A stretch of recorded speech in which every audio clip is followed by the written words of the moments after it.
We're all talking about Hurricane Ian. It's still down in Florida, still a couple of days away from reaching the Carolinas. At the latest track, we should start to see some of the impact of that, at least the leading edge of the rain later Friday night and into Saturday, and possibly into Sunday in some locations. Right now, it looks like the heaviest of the rain is expected Friday night into Saturday morning. But I want to talk to you folks about the flooding issues that we have in Mecklenburg County. Flooding is the #1 natural disaster, or the costliest natural disaster in Mecklenburg County. So it's really important that we look at this and remember to turn around and don't drown. It's something we say all the time, but it's really important. More than half of the people that die from flooding die in their cars because they either went around barriers or they just went through that puddle of water that they thought was a foot deep, and it wasn't. You may see some standing water. I could drive through that. There may be a sinkhole under there. There may be some logs under there, some debris under there. There also may be some power lines that are down. So we recommend do not drive through the standing water even though you think you can make it. You just don't know what's under there. 6 inches of moving water can knock a person over. A foot of moving water can move a car. And if you get a little bit higher than that, all bets are off. So remember, turn around, don't drown. That's really important. The other message I want to get across is to clear out the storm drains. There are more than 100,000 storm drains in the city of Charlotte. And then if you take the whole county, there's more than 150,000 storm drains. So we really need people at home to look at the storm drains in their neighborhood, to clear those out. It's really important. We can't get to them all. Do it safely. Do it from the curbside, going out and cleaning it all out. But if you live on a busy street and you feel uncomfortable about cleaning out that storm drain, you could call 311. And that's what I would recommend doing for most instances of either cleaning out the storm drain, or if you live near one of the named streams in Mecklenburg County, for example, Little Sugar Creek, Briar Creek, if you live near one of these named streams and you see a blockage, call 311. So we got to get rid of those blockages so we don't back up the water. Okay, so with 2, 3, 5 inches of rain possible with this storm, that could cause considerable flooding. It all depends on how fast it happens. If it happens in a 3-hour period, that will be an issue. If it happens over a 48-hour time frame where it's spread out, we should be okay. We could handle something like that. But it all depends on how fast it comes down and what kind of a length of time it comes down. So we'll be watching that over the next several days and throughout the weekend. The reason why we're out here on Riverside Drive and at the Catawba River is because more rain is expected through the foothills and into the mountains. Now the Catawba River Basin, it spreads out.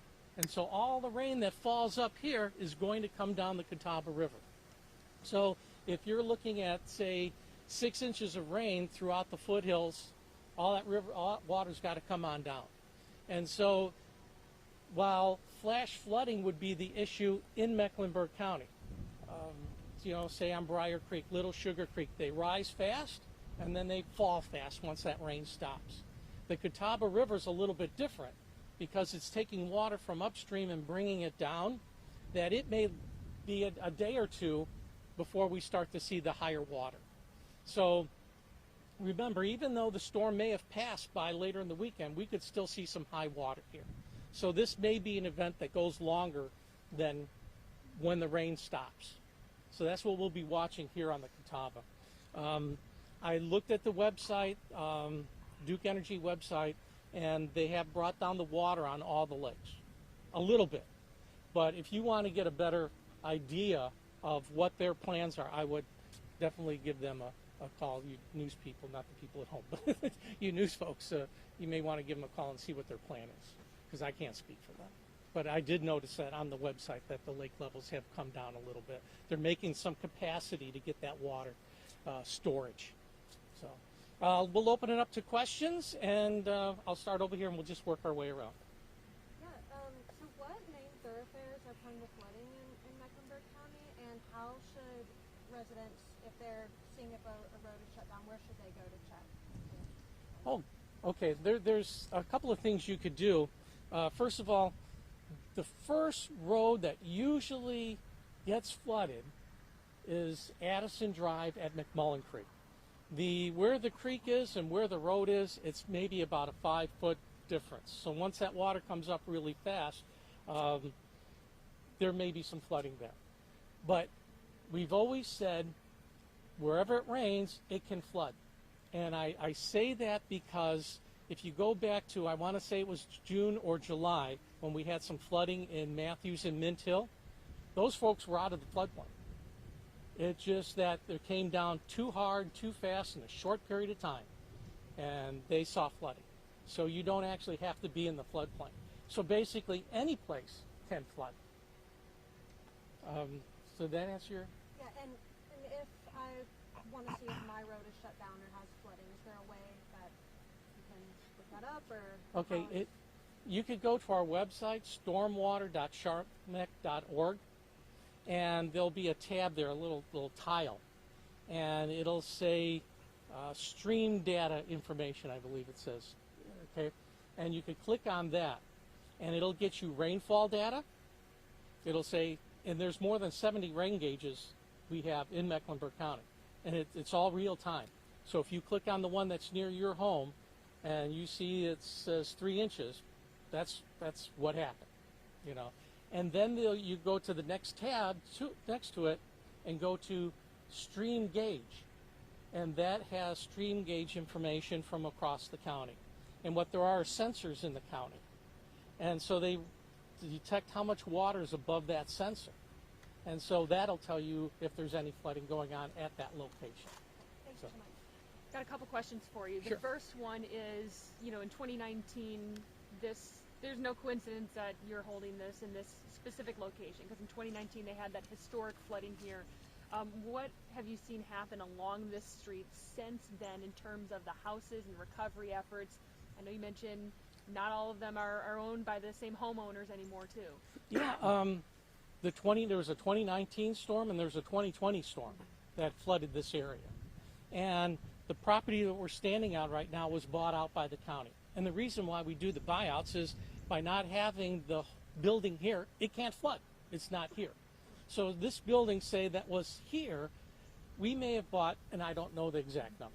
Let's just give a round number of $200,000, whatever it is, okay? But there was a $100,000 damage. Well, insurance would have paid for that. And then when it flooded again, insurance would have to pay another $100,000. And if you get another flood, insurance would have to pay another $100,000. And so by removing that home, we eventually save more money than we cost to buy that home from them. So on this road, we bought out 11 homes. Okay. And we've raised, I could be wrong on this, about 3 homes. And this home that's over here on my left, that is one that we're helping to elevate and get out of the floodplain. And then in terms of, I don't know if this is a question for you, but I'm going to ask it anyway. All right. Beatty's Ford, the water main break over there that caused the sinkhole, do you know if they're doing anything with that ahead of the storm? Are they going to keep it closed down? That is a Charlotte water question, and I can't answer that. So, okay, anything here? You're good? Hey, John, in terms of the storm drains right now, what percentage of them would you say are clogged, and how prepared are you for the rain that's coming this weekend? I don't know a percentage. Well, let's just say 1%. You have 100,000. Well, 1% is what? 1,000? That's a lot. So I'm just saying there's a lot out there, and that's why we need people's help to remove Would you say the that. storm drains thus far are in good shape in terms of clogged or not clogged? I think we've been giving this message out to folks, throughout the years, and I think people in Charlotte know that, if I clean out that storm drain, I'm not going to have flooding in front of my house. And so I think they're usually pretty good at clearing those out. But it's our idea to get that message out to everybody. And one more question for you. Do you have crews going out over the next couple of days before we do get the rain in terms of cleaning out, or waiting for the response of people to call? Okay.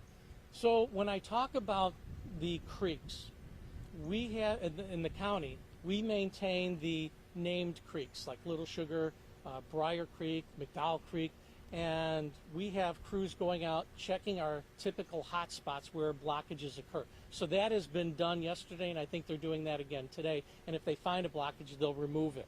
Now, as the storm drains, they would hopefully people would call 311 because we just can't drive up and down every street. So 311 is the best way to get that storm drain cleared out. You mentioned before, wherever it rains, it can flood. A lot of times, at least in my experience, covering storms like this, people that are driving through that floodwater oftentimes are going to check on family members because they were safe at their home, but they're going to try and see how everyone else is doing. Can you talk about just how quickly someone else can be impacted, even though maybe their home's safe? Those roads can fill up very quickly. Absolutely. I was going out to an interview just like this, and I was going down the road, and sure enough, there was a storm drain blockage, and I'm sure there was like 2 feet of water, and everybody was going around it. The fire truck was there getting somebody out there to clearing it off, and so yes, it affects everybody. You know, the good news is that our fin system, which is connected to the rain gauges, it's connected to all those stream gauges. They're also connected to emergency management and Charlotte Fire. And so if we get an alert saying that the water's rising on Sugar Creek, or let's just go to Addison and McMullen, they'll send a crew out there to investigate and see how high the water is. And if it is going over the road, they'll close the road. So there's all this technology that we're improving on to close those roads before it really affects somebody. And so that's just one example. But the nice part about that system is we could see how high the water is coming up and how fast it's coming up. And so we could say, okay, that's at a 50-year flood level. And then we'd say, well, what would happen if we had a 100-year flood? We could plug those numbers in and simulate how high the water would be. Okay, it's going to affect these homes. Let's try to get those people some warning. What would happen if it was a 500-year flood? Oh no, this apartment now may be flooded. So emergency management's starting to think, what would it take to get those people out? And so the technology that we're using at Stormwater has really come a long way, and it's really helping to keep the public safe. All right. Anything? Nope, you're good. Any other questions then? Is that the house you're helping raise? Yes. Yeah. And one thing to notice on that house, that's 2 feet above the flood level, 100-year flood level. What's 2 feet above? The living space. Okay. The living space is 2 feet above the flood level. So it shows you how high the 100-year flood can be. So that's a lot of water. And if you go back down Riverside,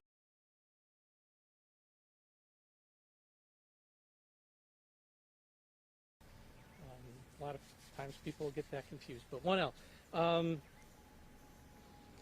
We're all talking about Hurricane Ian. It's still down in Florida, still a couple of days away from reaching the Carolinas. At the latest track, we should start to see some of the impact of that, at least the leading edge of the rain later Friday night and into Saturday, and possibly into Sunday in some locations.